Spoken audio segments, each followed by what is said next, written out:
So, here's number 2 in my occasional series of videos where I'm talking about music that um, impacted upon my life in some way or other. Certainly gave me something to talk about.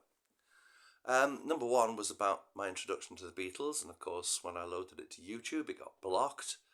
I wonder if they'll block this one. Still, anyway, here we go. So we didn't have a record player in the house until 1969. So from 1963 up till then, we only had the radio, mostly the Light programme, family favourites and the like. The Beatles, yeah, I loved them. I couldn't wait for the next single. But in between times, we had lots of other bands around and other artists. And I liked Gerry and the Pacemakers, The Searchers, and then moved on to the Hollies and the likes of the Marmalade and so on.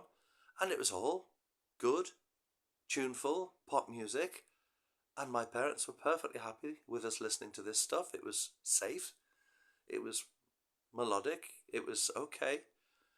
But sooner or later, of course, teenagers have to find something that they disagree with their parents about, shall we say. When psychedelic music came along, so you got the likes of Itchy-Coo Park and Hole in My Shoe, somehow or other we got away with that. I think my parents had got this idea that it was all a bit Alice in Wonderland, and still fairly harmless. Little did they know. Eventually, though, something came along and I thought, oh, that's a bit different. And when I started listening to this on the radio, my parents' attitude would be more along the lines of, what's that you've got on now? And this was a band who I've been a fan of from way back at the start. A band who produced pop music that wasn't about kids falling in love. It was pop music that had different sorts of sounds and rhythms to it, and a bit of an edge, a bit of a blues edge, a bit of a folk edge, a bit of something else going on, and it sounded serious. Now, I'd come across serious music before because I got into folk music because my parents would take me and my sister to see the Spinners and Jackie and Bridie at the Philharmonic Hall, and even they sang things like Bob Dylan songs. So, yeah, okay, music could be serious, it might have a message. This felt serious, but I probably still haven't quite worked out what the message is. Never mind, that's okay, it was different, and it was leading somewhere, and I think that's what's probably important for me. It was leading away from the safe, simple folk and pop music that I listened to most of all. And, well, what a journey we've been on with this band. See if you recognise this. Here we go.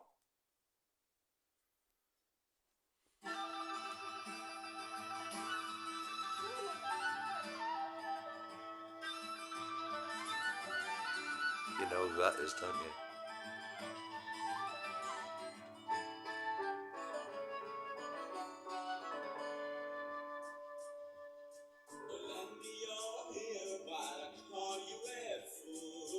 What a great first line. That got my attention.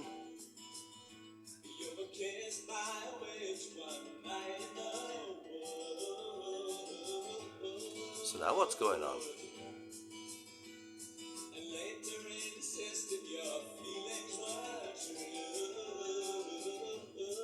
Some gorgeous acoustic guitar work going on in the back there.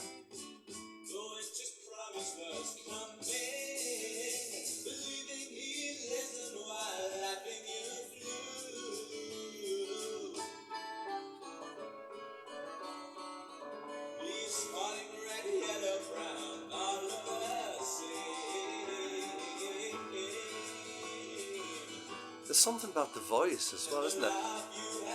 Pop singers weren't singing like that.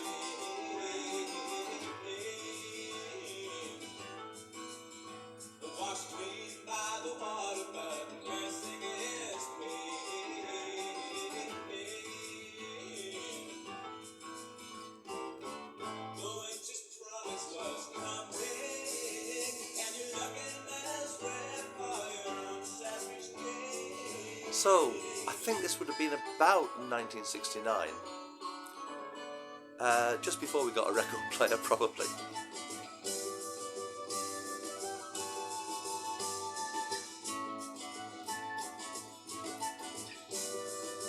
It's not a pop music sort of rhythm either, is it? Ooh, what came in there?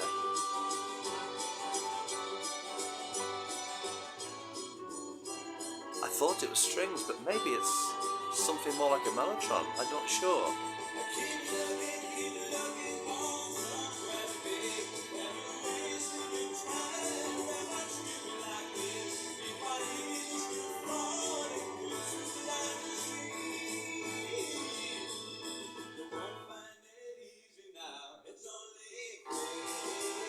And there's not really a chorus, is there? There's nothing you can just pick up on while you're doing the ironing and sing along to. It's just sort of, yeah, it's got a catch, but not entirely sure where it is. It's probably that little sort of wavery bit.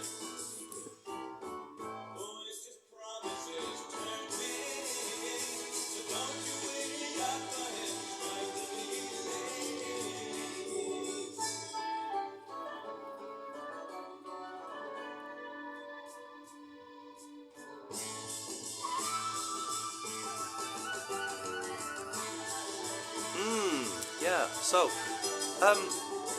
been to see Jethro Tull a couple of times. Ian Anderson as a frontman is a great showman. There's no other word for it, really. And he's a very intelligent bloke. And following on from this, little bits of blues. Well, they started as a blues band. Beyond that, there was a bit of prog rock, bit of folk rock, bit of all sorts, really. And yeah, he's still going. He's still producing new music. There's a new album, Jethro Tull album out, I think only about just less than a year ago. I love it. I love it. I wonder where we're going to go next. Thank you.